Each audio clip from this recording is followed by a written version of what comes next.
بسم اللہ الرحمن الرحیم۔ السلام علیکم۔ آپ دیکھ رہے ہیں D D P Analytica.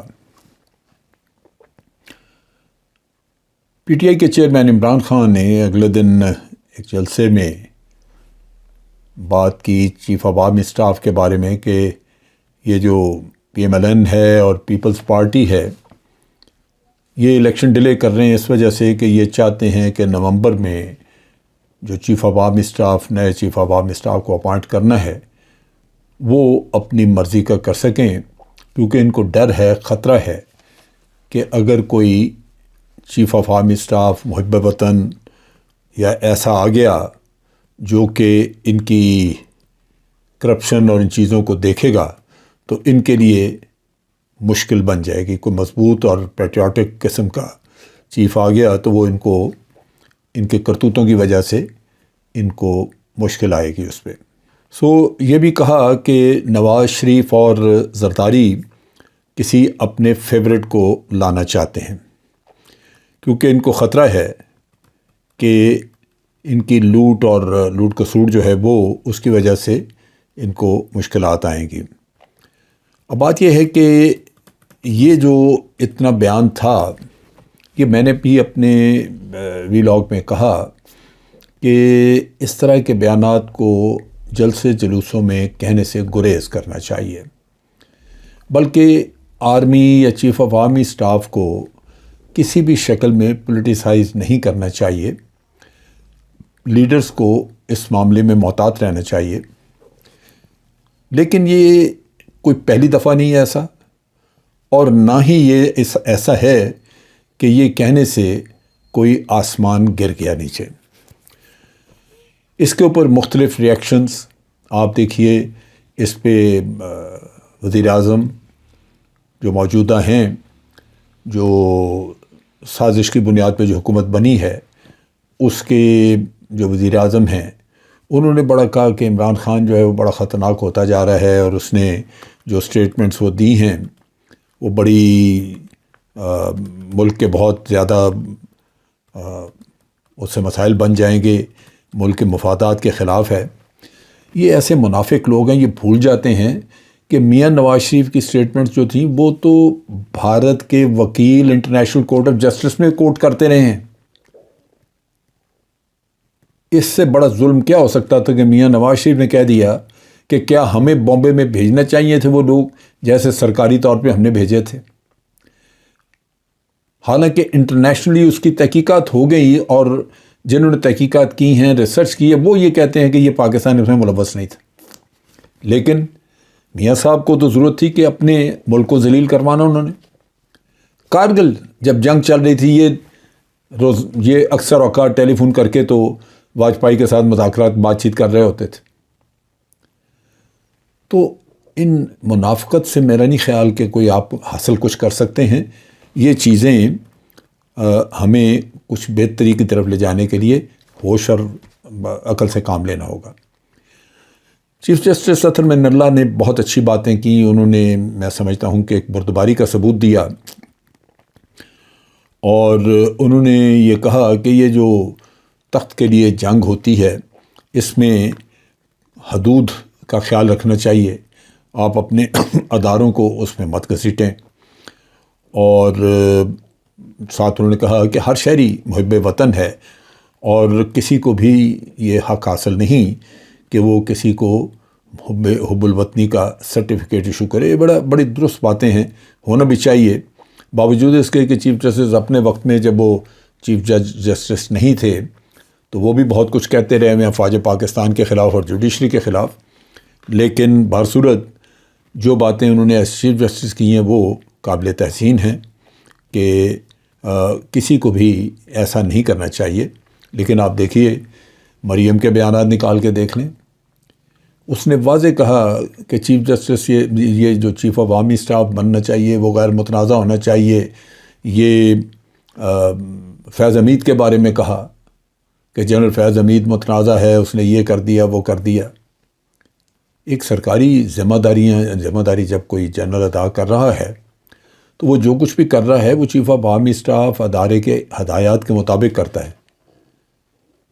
Zardari صاحب سے بات ہوئی تو انہوں نے کہا جی کہ فیاض حمید کو کھڑے لائن لگا دیا ہے. ان کے منہ میں جو آئے وہ بولتے رہیں، بکواس کرتے رہیں، لیکن یہ جو حضرت ہیں یہی لوگ سارا اس وقت واویلا مچانا شروع کر دیتے ہیں جب عمران خان کے منہ سے کوئی بات نکل جاتی ہے. اب چیز یہ ہے کہ میں وضاحت کر دوں، محترمہ بے نظیر نے جنرل جہانگیر کرامت کو چیف آف آرمی اسٹاف لگایا تھا، اور اس میں میرٹ تھا، اور اگر اس میں کوئی ریکمنڈیشن تھی تو اس وقت کے out going chief of army staff کی ہوگی، اس سے بڑھ کے کچھ نہیں. لیکن مجھے اس بات کا علم ہے کہ میاں نواز شریف نے جتنے بھی لوگ لگائے ان سب میں میرٹ سے ہٹ کے اس نے پہلے یہ دیکھا کہ اپنا بندہ کون ہو سکتا ہے، میرے لیے کون مناسب ہوگا. اور اس کی مثالیں موجود ہیں، اس کے شواہد موجود ہیں.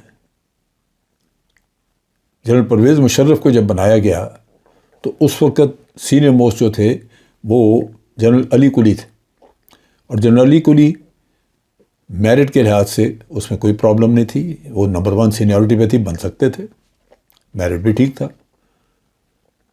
لیکن جنرل علی کلی کے منہ سے کچھ ایسی بات نکلی ہوئی تھی جو نواز شریف صاحب جو ہیں وہ اس کو ہضم نہیں کر سکتے تھے.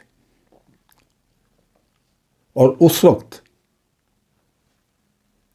کے سٹنگ وزیر کو بھیجا گیا میرے پاس کہ آپ کی یہ جی ایچ کیو میں کانفرنس ہوئی تھی تو اس میں کیا اس طرح کی بات کی کسی نے؟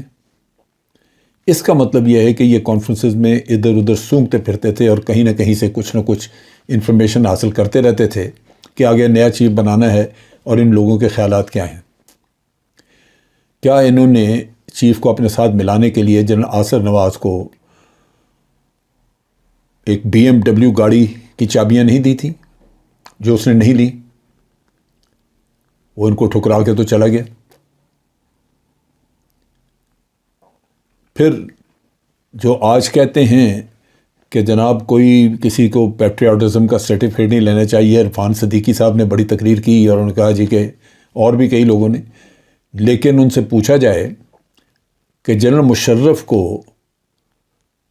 ایک سٹنگ جج نے غدار کہہ کے سزائے موت سنا دی، اس پہ فوج نے اپیل کی تو وہ سپریم کورٹ میں آج دن تک لٹکی ہوئی ہے. غدار کیوں کہا اسے؟ غدار تو نہیں تھا وہ. اور یہ فیکٹ ہے کہ کوئی بھی چیف آف آرمی اسٹاف غدار نہیں ہو سکتا. اس کے کندھوں پہ بہت بڑی ذمہ داری ہوتی ہے ملک کی بھی اور اپنی پوری فوج کی. اس کی ججمنٹ میں فرق ہو سکتا ہے، اس کی سوچ اور اسٹریٹجی میں فرق ہو سکتا ہے، لیکن یہ کہنا کہ جنرل مشرف یا کوئی چیف جو تھا وہ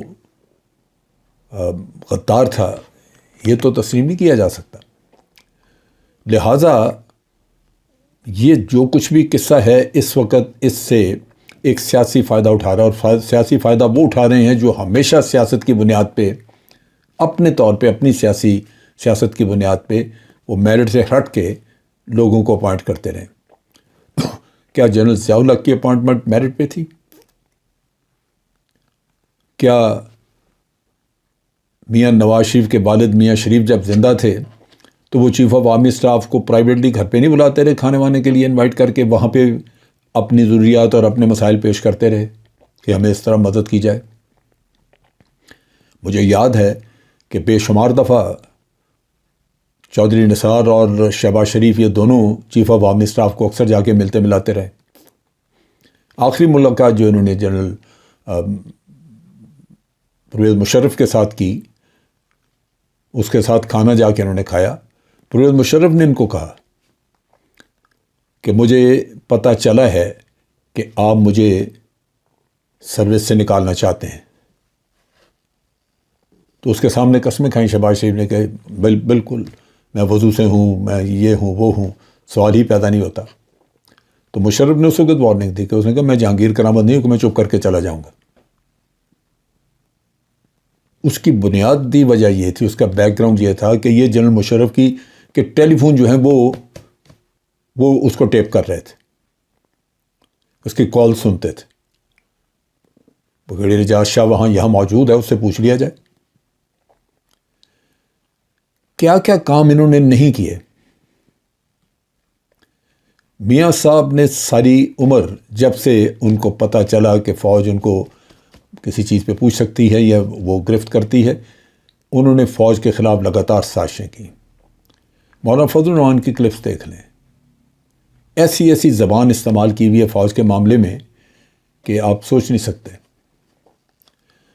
تو میں پرسنلی یہ سمجھتا ہوں کہ اس وقت یہ پی ڈی ایم جو ہے یہ پوری کوشش کر رہی ہے کہ فوج پاکستان کے ساتھ پی ٹی آئی کی کوئی کنفرنٹیشن کرائی جائے، جس سے ایک تماشا بنے اور ملک میں کوئی رام مچے۔ یہ ملک کے ساتھ قطعاً مخلص نہیں، اگر مخلص ہوتے تو یہ ایسی چیزیں نہ کرتے، کیونکہ یہ خود سارا اس سے زیادہ فضولیات خود بولتے رہے ہوئے ہیں۔ تو یہ انتہائی افسوس کی بات ہے کہ ایک ایسی چیز، ایک غلطی جو کہ چھوٹی غلطی تھی، اس کو اس طرح بڑا کر کے پھیلا کے اور ملک میں ایک ایسا کورام مچا دیا جو کہ ایک غلط راستے پہ جاتا ہوا نظر آ رہا ہے، اور نظر آتا ہے کہ ملک کو انتشار کی طرف لے کے جائے گا۔ اس سے میں سمجھتا ہوں کہ تمام سمجھدار، سوجھ بوجھ اور ایسے لوگ جو ملک کا درد رکھتے ہیں، ان کو اس کی مذمت کرنی چاہیے، پی ڈی ایم کے ان بیانات کی، اور پوری قوم کو بتانا چاہیے کہ ہر چیز کو توڑ موڑ کے پیش کرنے سے آپ اپنا سیاسی فائدہ حاصل نہیں کر سکتے۔ آج کے لیے اتنا ہی۔ فوج پاکستان زندہ باد، پاکستان پائندہ باد۔